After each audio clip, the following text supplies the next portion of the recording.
very good ah.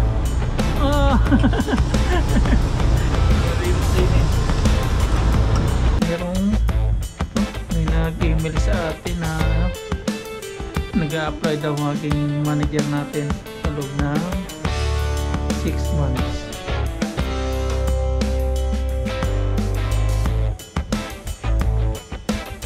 What's up mga papa, magandang umaga po sa atin lahat mga paps. Yan, sa video ito araw ng ngayon, Miyerkules. Saan tayo? Ito, nakatapusan na pala ng buwan, January.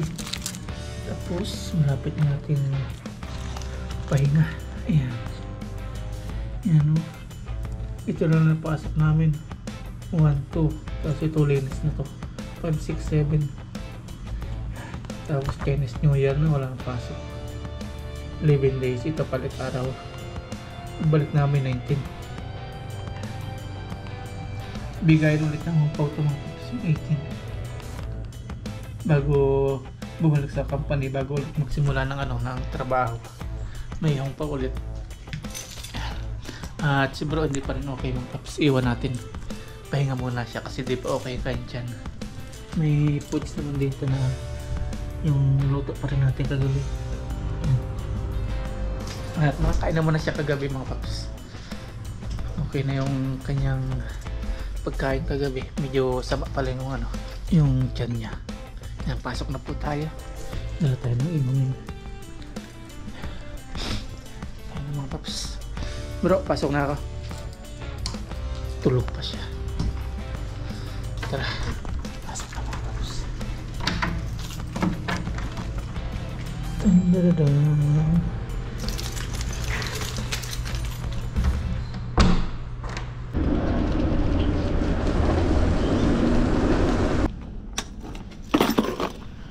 Kampanin na tayo mga paps.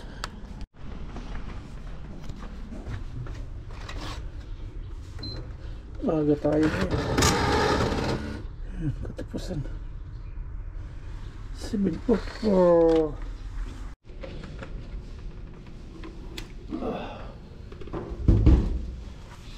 Dito na ako sa company.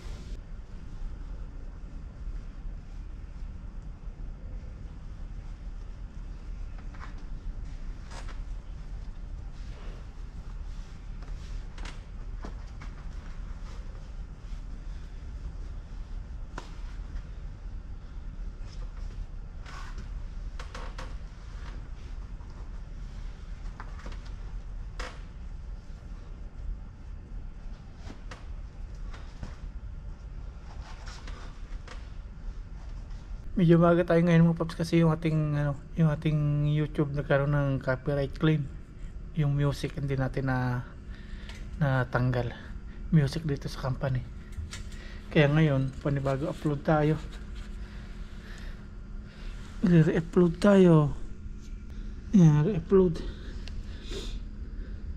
1 oras. Kaya mangyayari nito may alas 12 upload. Ganyan. Kapag medyo nadidelay yung natin mga paps, yung ating upload.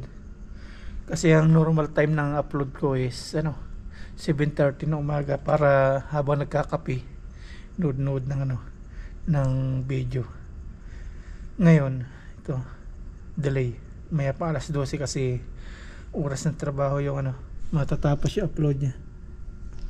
Yan. Kaya minsan kapag delay na 7:30 may problema yung ating YouTube. May kahati tayo nung halimbawa halimbawa nagkaroon ng copyright claim at hindi ko inayos yun, merong kaparte o kahati yung nag-claim nung music na ginamit. About sa sa Facebook tapos sa YouTube, kung alin yung medyo may yung salary o yung alin yung mas malaki income, YouTube o Facebook. YouTube po yung medyo may pagka medyo malaki yung sahod sa YouTube kaysa sa Facebook. Ma-pair na lang kung million views yun yung sa Facebook, yun na lumalaki. Hindi katulad do sa YouTube na kahit libo-libo lang, mas lamang yung YouTube sa pasahod. Mabilis kasi makapagpa-viral sa Facebook kumpara sa YouTube na dadaan ka muna sa butas ng karayom. Sa Facebook madali kang ma-monetize, sa YouTube napakahirap. Sa YouTube dadaan ka sa butas ng karayom bago ka makapasok sa YouTube. Sa Facebook naman makagawa ka lang ng viral. Madali lang makapagpa-viral sa Facebook. Tapos medyo mahigpit si Meta, gawa ng sa dami ng siguro, dami ng pinapasahod niya, naghigpit siya. Hindi niya sinasabi ko restriction sa Facebook pag may nagkaroon ka ng restriction. Hindi katulad kay YouTube na sinasabi niya kung ano yung yung restriction mo. Kay Meta wala, bahala ka mag-isip kung ano yung ginawa mong mali. Tulad nito nung copyright claim, ini-email ako doon sa aking Gmail, sinabi sa akin kung ano yung nasa banda yung copyright claim, at yun panibago edit, panibago upload, kaya natanggal natin, panibago upload. At yun, lapit na tayo pumasok. Oras na? 7:50 na lang tayo, medyo na late sa trabaho gawa na may naayos tayo sa YouTube natin, YouTube channel. Lagay ng ads, lagay ng mga kung ano-ano, may mga siniset up mas kasi at kunting tips dun sa mga YouTuber mga paps. Mas maganda po yung manual nyo yung paglalagay ng ads kaysa doon sa yung automatic, kasi si YouTube minsan di niya nilalagay ng ads yung mga yung ating video, kukunti lang, kaya manual lang maganda. Alas 8 na mga paps, buhay na natin yung hangin. Yan, magpapalit kami ng ganito mga paps. Palit.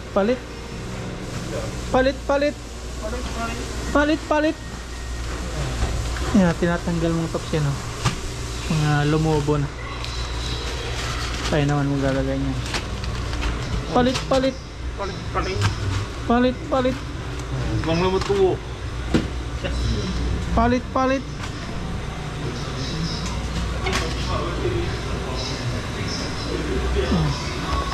Bago natin simulan yung ating gawa.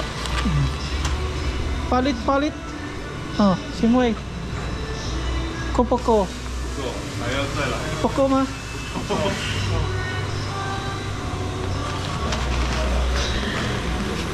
Ito isang box. Last na ito mga pa yung pinagpalitan. Jimbo. Jimbo.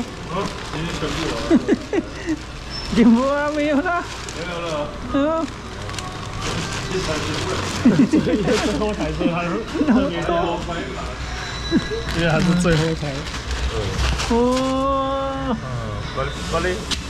Palit. Yan, pinagpalitan mo tapos. Simulan na natin yung natin gawa. Dito tayo sa pwesto ni bro kasi wala siya.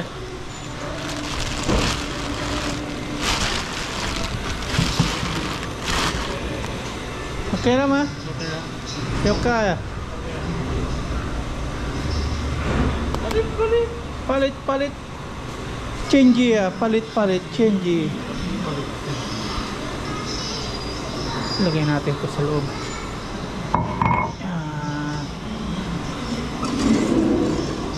Wala kasi si bro, dito tayo sa pwesto niya ngayon.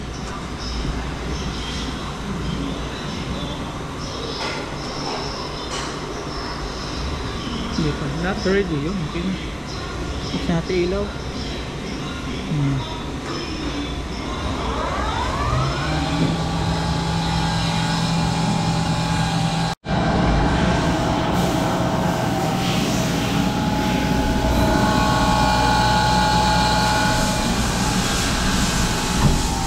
Yan, start na tayo magtrabaho mga paps.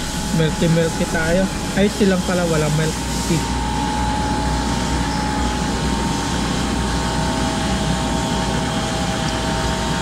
Kasalukuyan na tayong gumagawa.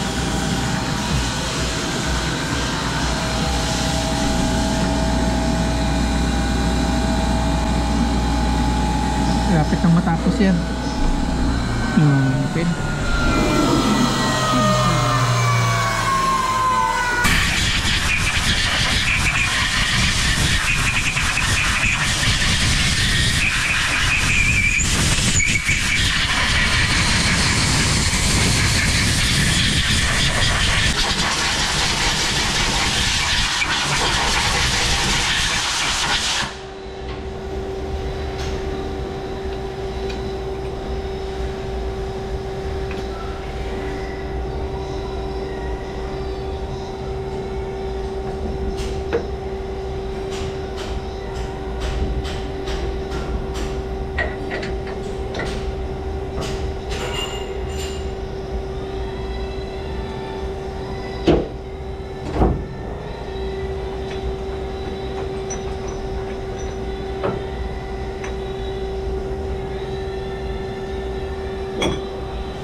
na maglinis dito mga paps. Ayan na, baklas na. Nililinis na yan. Ay mga dumi-dumi. Pinagbabaklas na. Ganyan dito pag magcha-Chinese New Year. Kalat na. Nagbabaklas na. Wala na, ito na. Baklas na ito.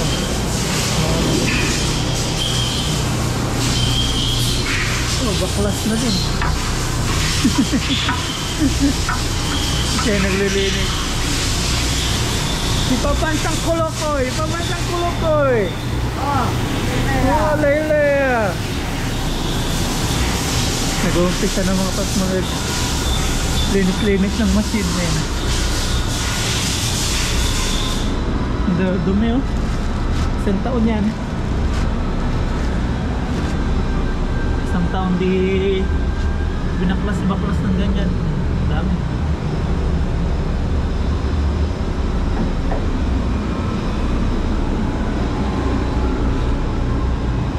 Oh, very good ah. Oh.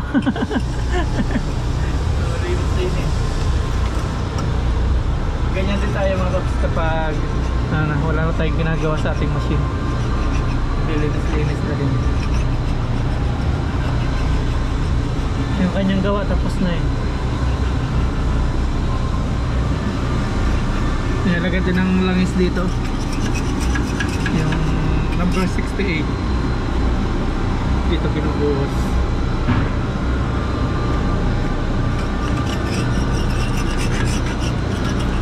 Wala na nga eh. Lagayan na kayo lang mag-Chinese New Year na mahabang bakasyon. Hindi na nalagyan.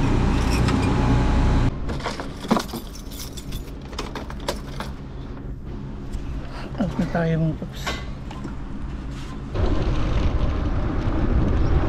Ayan. Out na natin mga paps. Drive na tayo.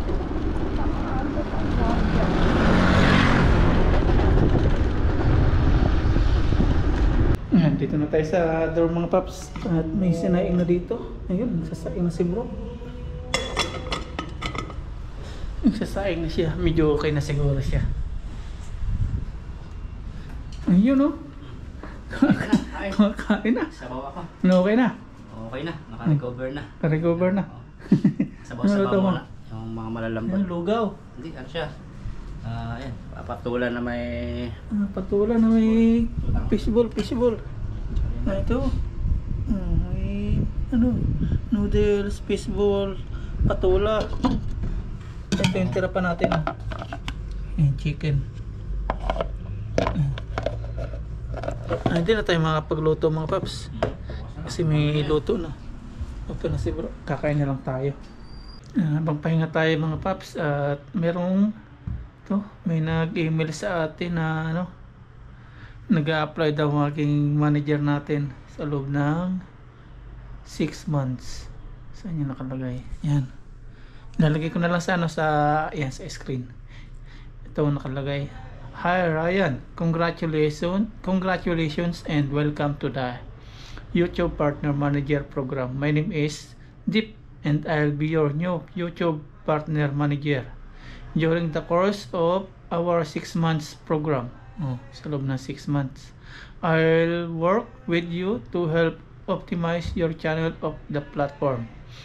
I'd love to schedule a call. Yan, nagbigay siya ng yung schedule. Hindi ko na mabasahin lahat mga paps, yan nasa screen na lang. Tapos may nilagay siya dito na yung pag-book. Nag-book tayo nung nakaraan, kaya lang nasa trabaho tayo at matawag siya. Ayan, may mga email siya mga paps. Ayan, may mga email siya, nakatatlo siya email. Hindi daw tayo matawagan alas 4. Nasa trabaho naman tayo nun. Tapos pinapag-schedule na naman tayo, try natin. Ito, sa here. Ayan.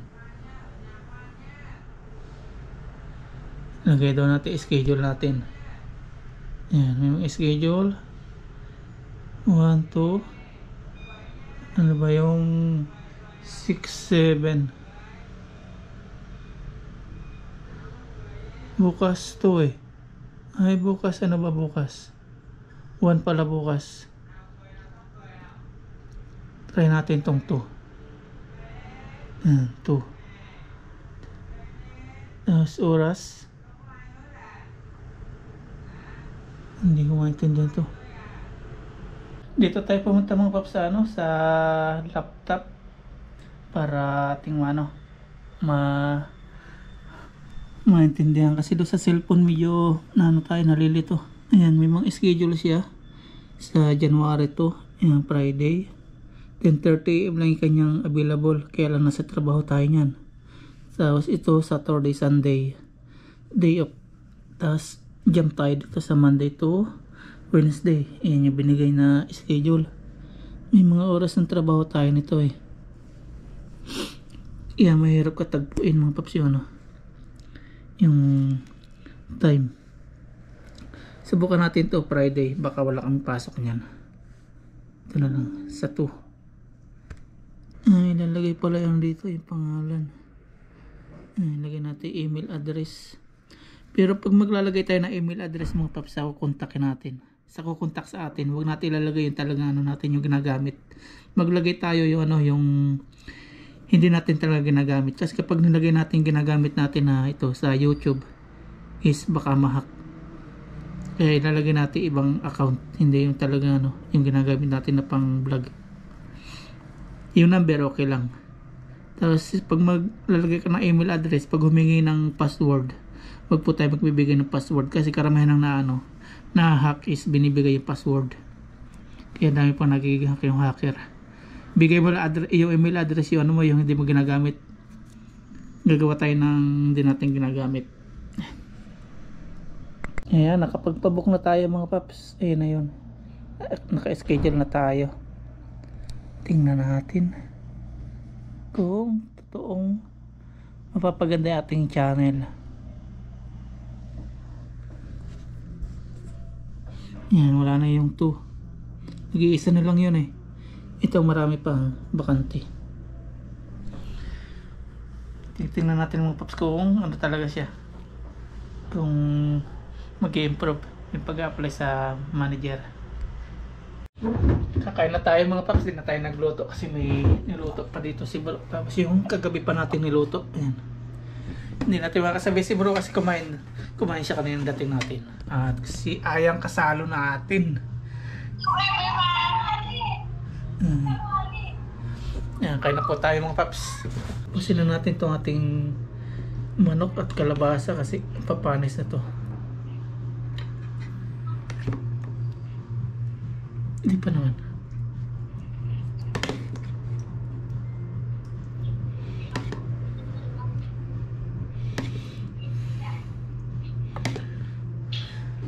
Ayan, pray pa muna tayo.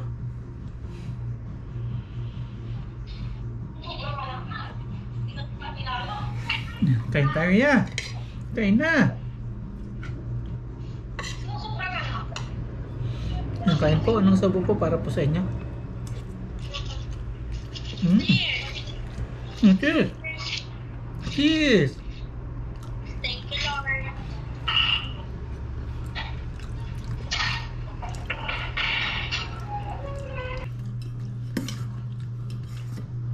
Ayun na. Shoutout kay kay Ate Mayla mga paps. Yung kapatid ni Mama Ryan. Humiram po sa atin ng medyo malaking halagang pera.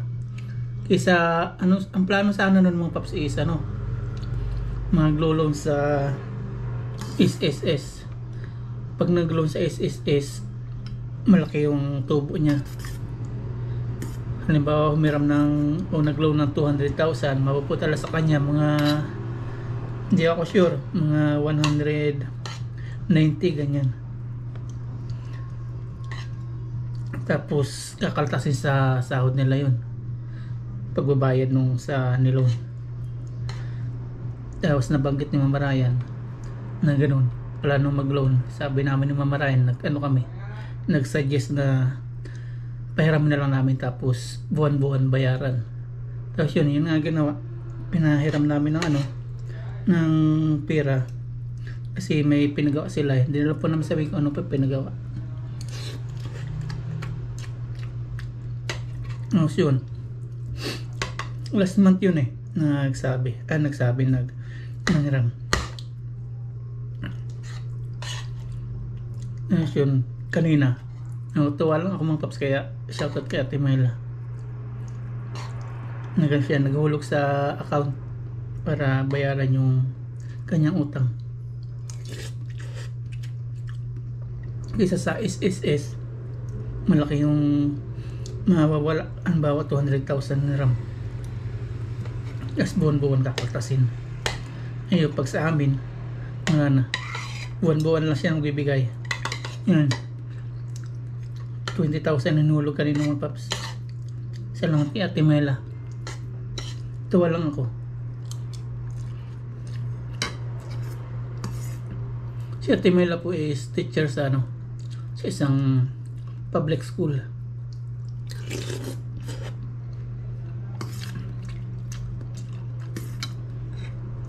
May isang anak na rin po sila. Salamat kay Ate Myla. Kahit hindi na singilin, hindi na mahirap kontakin.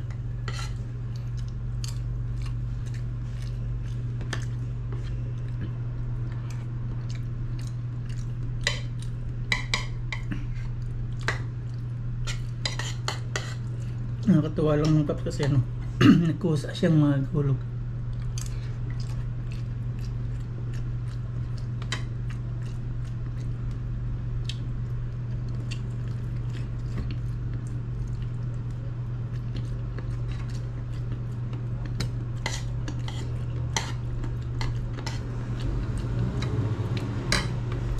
Tapos may nagtatanong mga paps yung yung requirements sila Aya ni Mama Ryan nung punta dito sa Taiwan. Lang mga paps is, ang requirements na dinala nila Mama Ryan is plane ticket, tapos pocket money na 20,000. Pero yung pocket money, pakita lang sa sa immigration.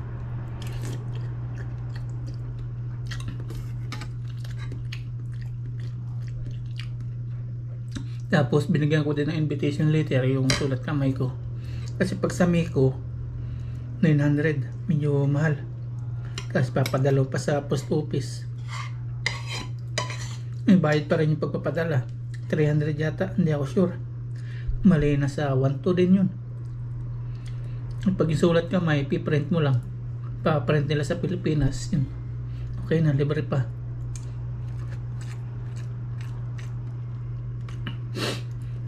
Yun, invitation letter, pinaprint. Yung ERC ko dito, pinicturan ko, pinasa ko, pinaprint din nila Mama Ryan. Tapos yung passport ko, pinicturan ko rin, pinaprint din nila doon. Yun lang, yung lang requirements sila mga paps. Tapos nagpunta na sila sa sa airport yung araw na yun, yung nasa plane ticket. Tapos yung interview lang sa kanila is, hindi na mahirap na interview kasi tinanong lang kay Mama Ryan is kung kailan babalik sa Pilipinas. Sinagot ni Mama Ryan kung kailan. Kasi yun na, tinataka na yung kanilang passport.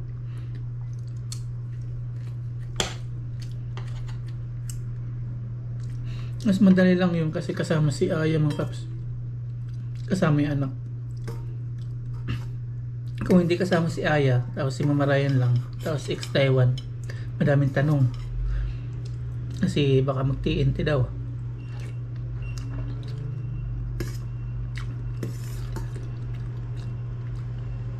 Kung medyo maedad naman, hindi na rin maraming tanong. Yung mga kalakasan lang, mga 28 yan, daming tanong-tanong kasi baka hindi na bumalik mag-TNT. Tulad ni Don TV. Yan, shoutout kay Don TV, kay Katrupa.